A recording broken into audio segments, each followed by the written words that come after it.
In this level, you'll learn to play the open C chord.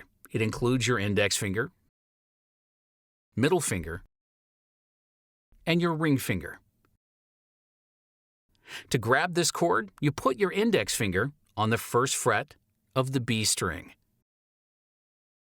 your middle finger on the second fret of the D string,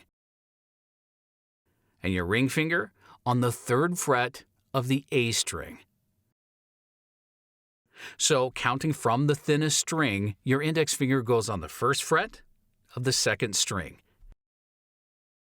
Your middle finger goes on the second fret of the fourth string. And your ring finger goes on the third fret of the fifth string.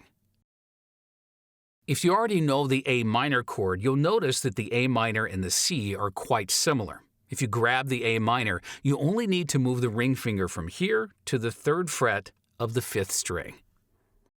To play the open C chord, you start by strumming from the fifth string, so you should avoid strumming the thickest string. The following lessons will teach you to grab this chord one finger at a time, but if you want, you can jump straight to the full chord. Good luck.